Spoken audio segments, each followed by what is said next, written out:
posisi mereka dalam keadaan istirahat santai. Jadi kalau bisa sebelum dipanggil pun jangan merubah posisi istirahat tidak terpimpin jadi istirahat terpimpin. Ya tadi saya kasih contoh lagi santai, siswa langsung begini. Ini udah dalam keadaan istirahat, berarti sudah istirahat terpimpin, kembali ke istirahat terpimpin. Sedangkan usahakan keadaannya tetap rileks. Jadi siswa Apip sebagai penjuru, baru mengambil posisi sikap sempurna, kemudian menghadap penuh ke Danton. Oke, coba ya, yuk praktek. Siswa sama sebagai penjuru. Nah, ini yang benar. Jadi sebelum dipanggil benar-benar tetap ke dalam keadaan tidak terpimpin. Ini yang salah. Coba sekarang yang salah. Pas panggil siswa langsung keadaan sikap gini ya. Ya coba. Siswa. Ini salah. Berarti dia sudah tahu mau dipanggil nih, sudah melakukan istirahat terpimpin langsung. Jadi usahakan sebelum dipanggil benar-benar keadaannya tidak terpimpin. Yuk lanjut. Yuk dari awal tadi sampai menghadap penuh. Siswa sama sebagai penjuru. Siap sebagai penjuru. Oke, stop. Oke. Yang kedua, setelah melakukan gerakan sikap sempurna kemudian menghadap penuh ke Danton. Bahasa menghadap penuh berarti tidak ada yang menghadap ke depan. Ini biasanya masih banyak bahasanya sudah dijelaskan di buku menghadap penuh ke Danton, tetapi pelaksanaannya menghadapnya ke depan, tidak menghadap penuh ke Danton. Itu pun salah. Ya, jadi ada dua poin yang sudah jelas. Yang pertama tadi posisi tidak terpimpin, yang kedua menghadapnya sudah penuh atau belum. Biasanya ini contoh yang tidak menghadap penuh. Coba kamu menghadap tapi nggak penuh ya. Coba panggil. Siswa sama sebagai penjuru. Stop. Nah, ini contoh menghadap tidak penuh. Biasanya kan ada juga yang posisi penjuru tuh ada di samping sana ya. Tapi pada saat balik kanan ternyata posisinya ngadepnya ke sana, nggak ke sini. Ini juga salah. Jadi walaupun ini serong, usahakan serongnya harus menghadap penuh ke penjuru, ke Danton, sorry. Oke lanjut, itu tadi posisi pertama. Kedua, setelah itu melakukan posisi lari maju. Biasanya pada saat lari maju, kesalahan adik-adik pada saat tampil di buku dijelaskan di pasal 43 tentang gerakan lari maju itu posisi tangan mengepal dan diletakkan di pinggang bagian depan. Ini yang dikatakan mengepal seperti ini. Kang, kalau seperti ini bagaimana? Ini namanya setengah mengepal. Ini tetap saya akan sebut ini adalah menggenggam. Karena mengepalnya nggak jelas, ya.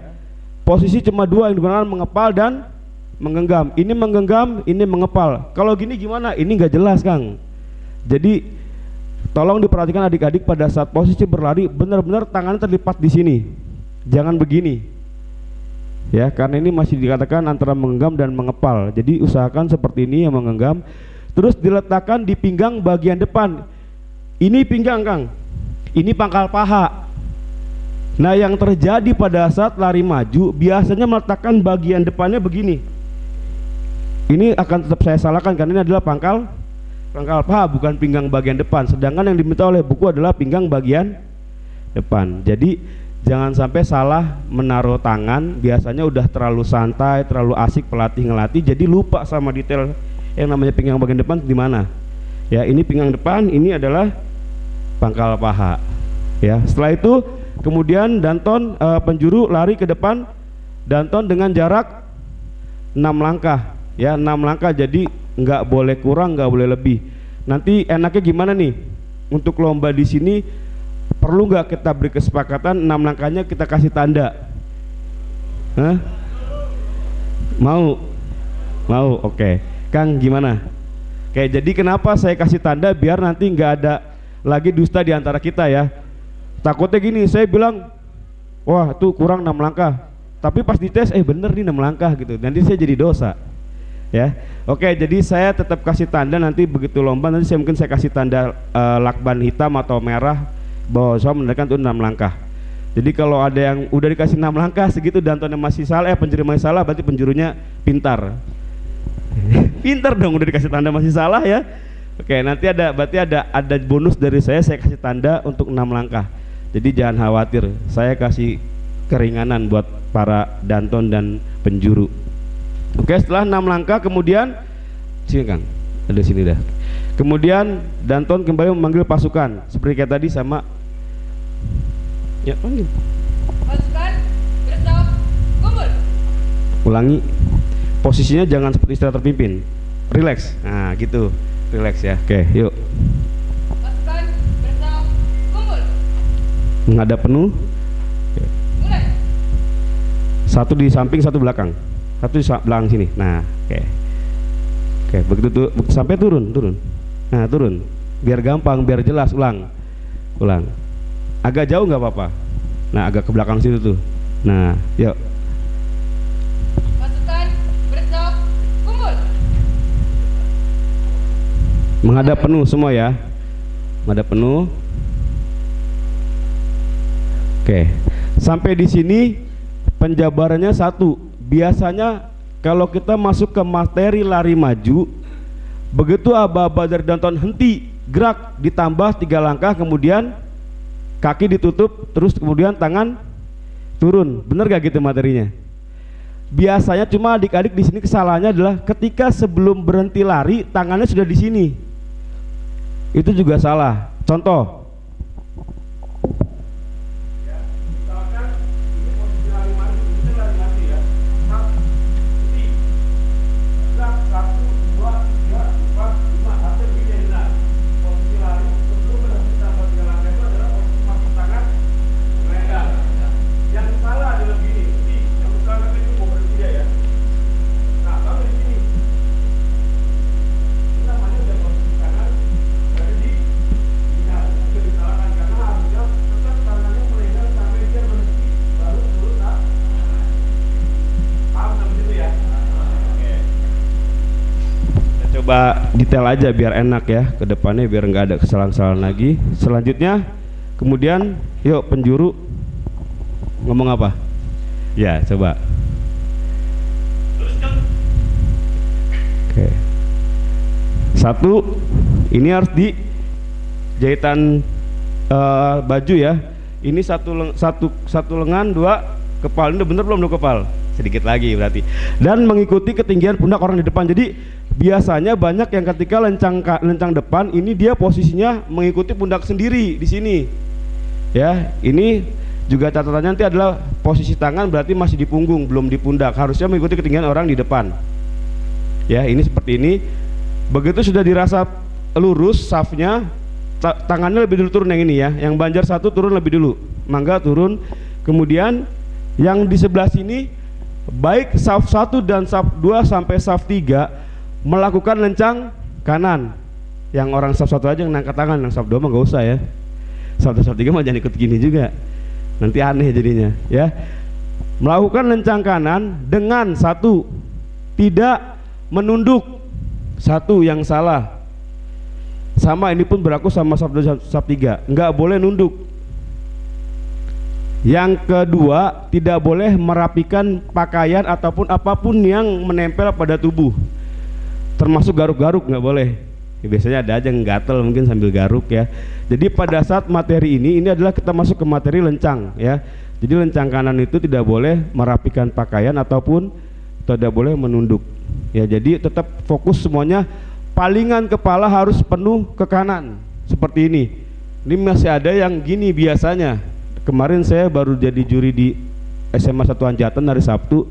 Itu beberapa pasukan masih ada yang ketika setengah lengan atau lencang pandangannya masih 45 seperti ini. Ya, ini digunakan untuk gerakan hitung.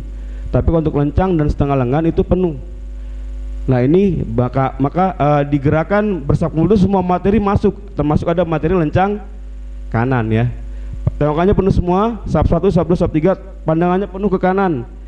Kalau bahasa di buku sampai bisa melihat dada orang di sebelah kanannya. Itu ada di pasal 14, 15 itu ada dibahas tentang lencang-lencang seperti itu. Terus kemudian setelah pandangannya tengok semua, sudah dirasa rapi, kemudian baru penjuru bilang, ya udah ngomong. Oke, turun. Kemudian Danton bilang, balik dong, selesai. Coba ulang ngomong yang benar. Selesai. Oke, selesai. Kemudian kita masuk ke materi istirahat di Oke, materi istirahat tempat ada 2, istirahat tempat biasa sama istirahat parade. Yang jadi kesalahan kemarin kebanyakannya istirahat tempatnya tidak di pinggang tapi di pantat. Itu juga salah ya. Contoh,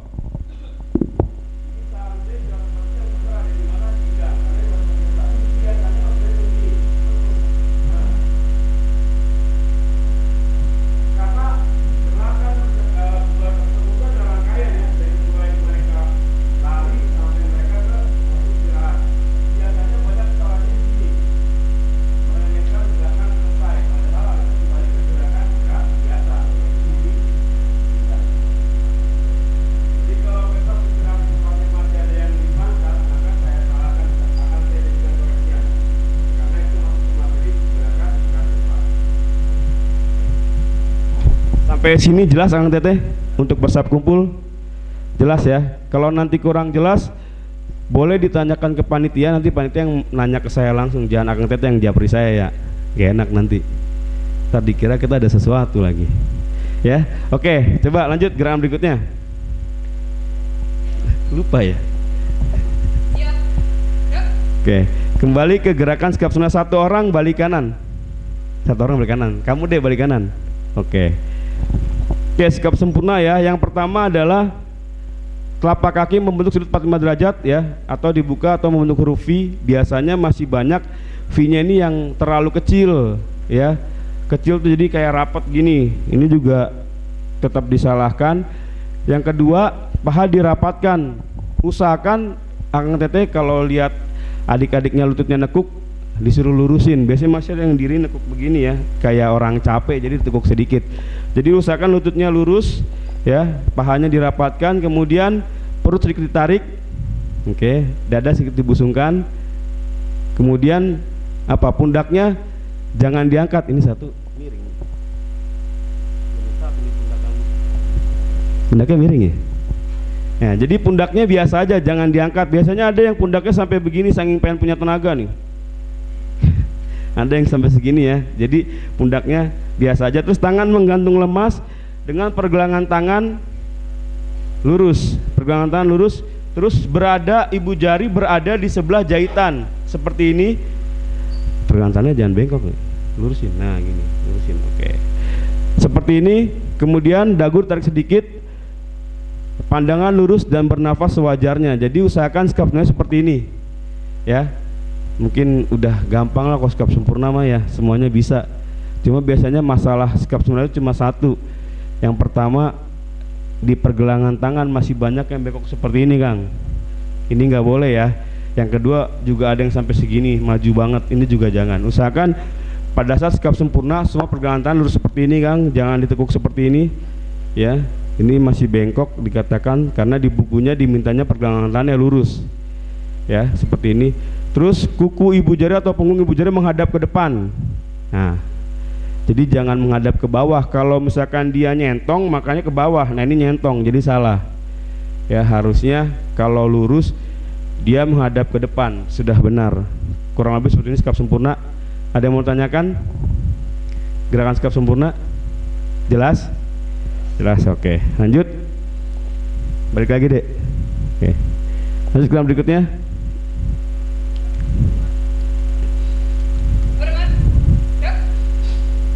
Ada yang pakai topi gak? Itu topi ambil satu, Dek. Topi satu ambil. Semuanya balik ke sana. Balik ke sana, menghadap sana. Oke, satu pakai topi. Coba, yuk lagi ulang, dilanjut, diulang. Oke, untuk gerakan hormat itu adanya di Perpang 57 ya, di 58 nggak ada. Makanya ada bahasanya Perpang 57 dan 58 itu di pasal 11 sampai dengan 15 penjabaran tentang hormat tangan ya. Yang pertama, hormat itu dilakukan dengan cepat. Jadi biasanya ada yang hormat saking anak-anaknya lemes, jadi cuma di bukunya diminta dengan cepat, Kang. Jadi tap, jangan lambat. Hormat, gerak satu. Nah, seperti ini. Terus kemudian siku membentuk sudut 15 derajat ya. Jadi sedikit maju aja sedikit. Nah, maju sedikit, sikunya 15 derajat ke depan. Kemudian jari-jari rapat seperti ini. Biasanya saya masih ngoreksi atau masih mendapati ketika gerakan hormat ibu jarinya terbuka seperti ini, Kang. Nah, sudah bener nih 4 jari, satunya ditinggal begini.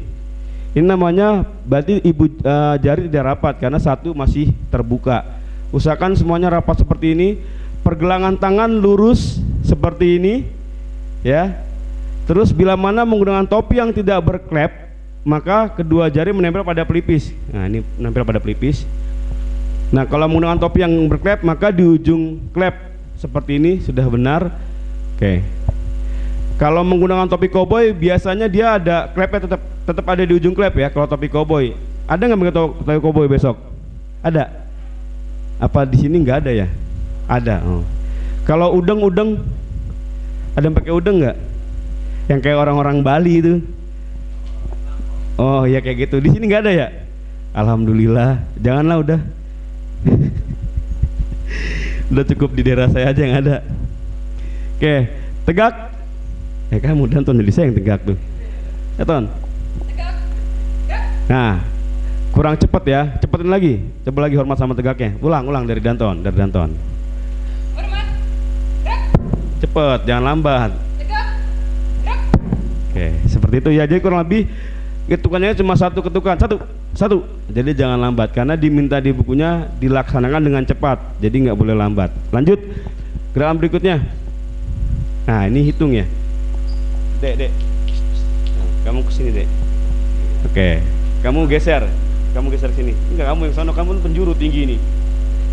Kamu yang geser ke tengah. Nah, gitu. Oke, lanjut ya. Sekarang materi hitung. Hitung. Nah, ini kurang dari 45. Ini bener nih 45. Dari mana taunya Kang? Coba sekarang posisi badannya lurus dulu semuanya. Lurus, hadap sarung kanan, gerak. Oke. Saya bilang hadap sarung kiri. Hadap sarung itu kepalanya tinggalin ya. Hadap sarung kiri, gerak, tinggalin kepalanya. Jangan ikut lagi kepalanya, tinggalin aja ke sana kepalanya. Ulang. Oke, hadap sarung kiri. Gerak, kepalanya tinggal. Nah, ini 45. Kamu kok nggak nutup sih kakinya? Ya. Nah, ini 45. Jadi Akang Tete cara ngelatih 45 seperti itu. Hadap serong kanan, hadap serong kiri, kepalanya tinggal. Itu 45. Kemarin masih banyak yang tengokan kepalanya lebih dari 45 semua. Itu juga salah ya. Ini kayak sekarang hitungnya ya. Lanjut. Mulai.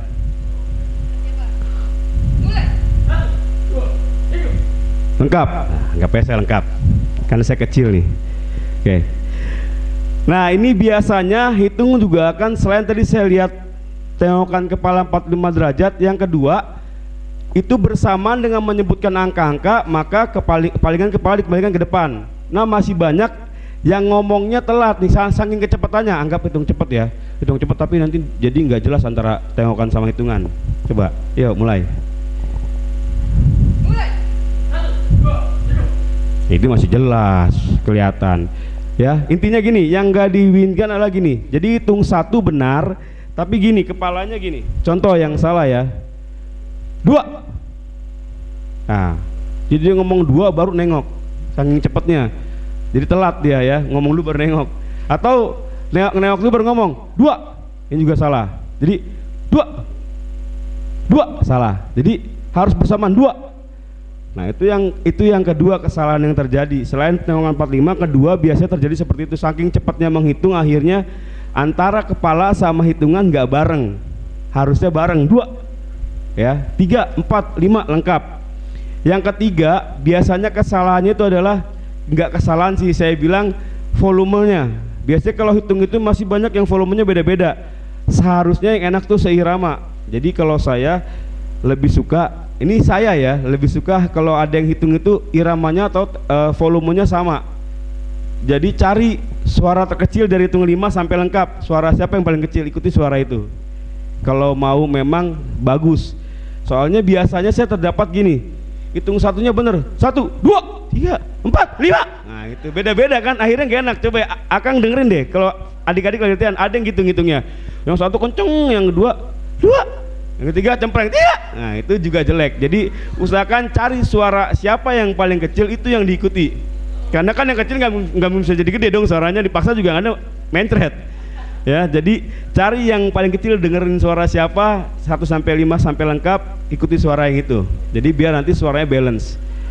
Dan yang ketiga, yang keempat, saya lebih suka cara menghitung itu yang berjeda, Kang. Jadi jangan dicepetin, jangan 1, 2, 3, 4, 5 lengkap. 1, 2, 3, 4, 5 lengkap, itu lebih enak. Jadi satu, mempermudah juri untuk menilai. Kedua, nggak ada dusta di antara kita. Jadi saya bisa melihat, oh tengokannya bareng sama hitungan. Tapi kalau cepat biasanya kami jadi akhirnya mengira, oh tadi kepala lu nih, aku nih baru ngitung. Nah, jadi jangan sampai nanti ada bahasa hitungannya atau nilainya mengada-ada. Saya nggak bisa yang kayak gitu ya. Jadi saya harus real, apa yang saya lihat itu akan saya nilai. Jelas Kang ya untuk hitung ya. Ada yang mau tanyakan untuk hitung sebelum kita lihat materi berikutnya? Jelas? Oke. Lanjut. Berikutnya gerakan istirahat tempat. Coba, Dek. Satu orang balik kanan. Satu orang balik kanan. Oke, yuk. Istirahat di tempat. Gerak. Yang pertama, ini karena yang diminta sama panitia adalah istirahat biasa ya, panitia minta istirahat biasa, maka prakteknya adalah tangan kiri memegang pergelangan tangan kanan. Berarti pegang pergelangan tangan, bukan lengan. Ini pergelangan tangan, ini lengan. Bedakan ya Kang. Ini pergelangan tangan, ini lengan. Kang, bagaimana cara mengetahui pergelangan tangan? Akang pegang aja tangan yang bisa berputar gini. Ini yang pergelangan tangan, ya. Jadi yang dipegang bagian sini, bukan di sini, ya. Pergelangan tangan memegang pergelangan tangan kanan, ya. Tangan kiri memegang pergelangan tangan kanan. Yang diminta sama buku adalah ibu jari dengan jari telunjuk seperti ini. Jadi bukan jari tengah, tapi jari telunjuk. Kang, ini nggak kena Kang, karena lengan adik-adik besar Kang, tapi jarinya kecil-kecil.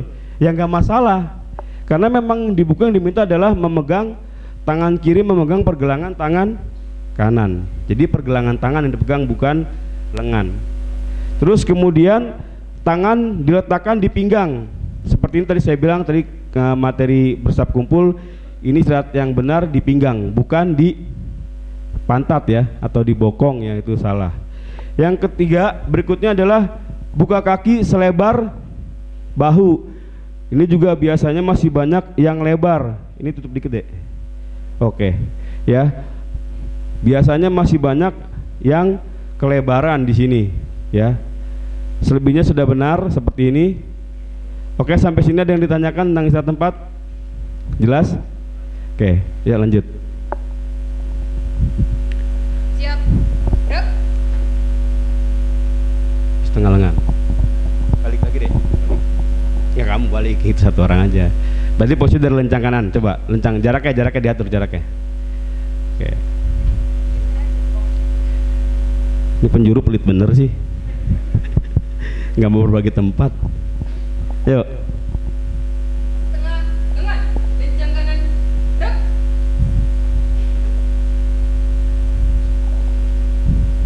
Saya lihat. Oke.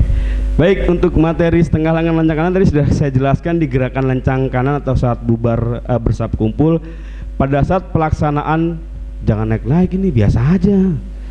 Mana sih naik? Ya, pada saat pelaksanaan setengah lengan lencang kanan, orang yang nomor 1, sub 2 dan sub 3 ya, Banjar 1, sub 2, sub 3, setengah lengan lencang kanan gerak mengangkat tangan, kemudian jaraknya satu lengan 2 kepal yang tadi saya bilang. Kemudian mengikuti ketinggian pundak orang di depan. Ini karena dia lebih tinggi, saya ikuti pundaknya seperti ini. Jadi bukan pundak saya yang diikuti, tapi pundak orang di depan seperti ini. Ya, jaraknya satu lengan 2 kepal. Ketika sudah dirasa lurus dengan banjar sub 3 turun bersamaan. Turun orang sub 2 dan sub 1, sub 2, sub 3 ya. Itu melakukan setengah lengan. Sub 2, sub 3 cukup memalingkan kepala penuh seperti ini. Bukan setengah ya, tapi penuh. Pada saat proses tersebut, 1, nggak boleh merapikan pakaian tadi saya bilang ya. Kedua, tidak boleh nunduk ke bawah. Jadi fokus aja sama posisi setengah lengan yang benar, menengok ke kanan penuh dan meluruskan dengan orang di depan. Seperti itu untuk setengah lengan kanan. Ada yang tanyakan? Sampai situ ya, silakan kan.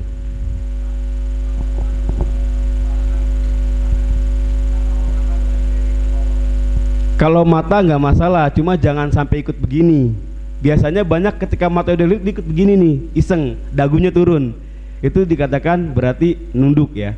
Saya tetap pasti nunduk karena selain mata dia ikut menggunakan anggota tubuhnya untuk melihat ke bawah. Ya Kang ya, seperti itu ya. Kemudian Kang, bila mana ternyata pas nyampe nggak sesuai Kang, kurang lurus, boleh diluruskan? Boleh, tapi luruskannya per banjar, nggak boleh sama-sama. Contoh misalkan ya, coba dari awal kamu nggak lurus ya, kemudian kamu nyampe langsung luruskan gitu ya. Coba ayo Ton. Tengah lengan lencang kanan.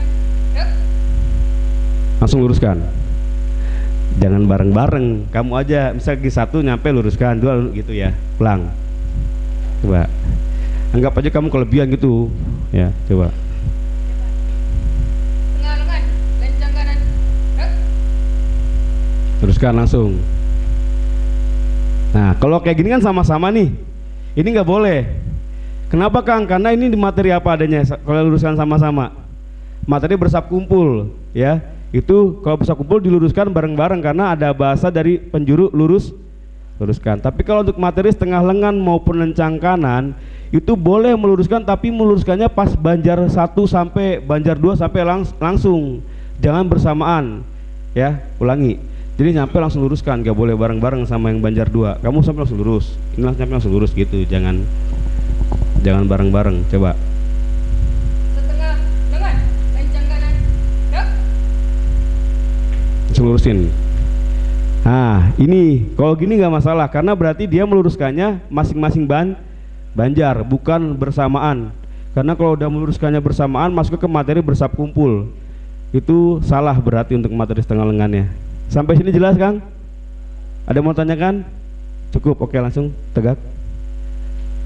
Tegak, gerak. Lanjut ke lencang kiri. Oke, berarti yang bergerak penjuru, jangan bengong penjuru, awas. Tak sambet. Lanjut.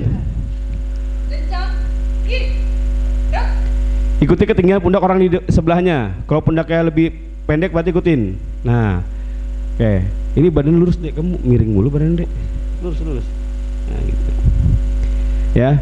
Sama kayak tadi pelaksananya ketika lencang kiri untuk orang paling kiri di belakang itu yang dinaikkan tangan kanan ya, bukan tangan kiri. Jangan lencang kiri gerak gini. Salah ya. Masih ada yang kayak gitu di tempat lomba, yang naik kiri bukan kanan, ya. Tetap kalau untuk lencang kiri maupun itu ababa lencang kiri tapi yang dinaikkan tangan kanan. Sama kayak tadi ya, 1 lengan 2 kepal jaraknya, terus mengikuti ketinggian pundak di depan. Ketika sudah lurus boleh turun, nggak usah nunggu ababa dari Danton.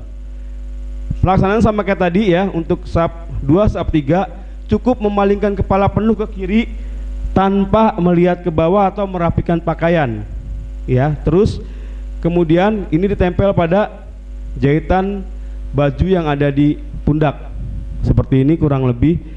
Boleh meluruskan ketika sudah sampai langsung luruskan, jangan bersamaan. Sama kayak tadi setengah lengan kurang lebih. Paham ya Kang? Teh? Oke lanjut. Tegak, gerak. Oke, kemudian hadap serong kanan. Yuk. Hadap, serong kanan, gerak. Oke, untuk hadap serong kanan bahasa di buku ya dimajukan sejajar. Cuma biasanya letak kesalahannya adalah gini, ketika memajukan sejajar, ini masih banyak yang terlalu ke depan di sini, Kang. Ini juga salah, terlalu maju. Padahal yang diminta sejajar, dimajukan sejajar berarti tidak usah banyak-banyak, majunya segini juga cukup. Ya, karena apa? Buat dapat jarak ini biar sama. Nggak kelihatan ya? Waduh. Berarti saya di sini nih. Oke, siap. Ya, jadi pada saat proses serong kanan ini nggak perlu sampai maju ke depan gini Kang. Kenapa Kang nggak perlu? Karena pada saat begini nggak sejajar jadinya. Ya, antara tumit kiri dan kanan tidak sejajar. Jadi yang diminta adalah majukan sejajar, sedikit aja majunya, tetap segini, karena biar apa? Biar dapat sejajar begini. Tinggal tutup. Nah, jadi enak Kang. Jadi masih banyak yang pada saat setengah serong kanan itu tumitnya atau kakinya menaruh terlalu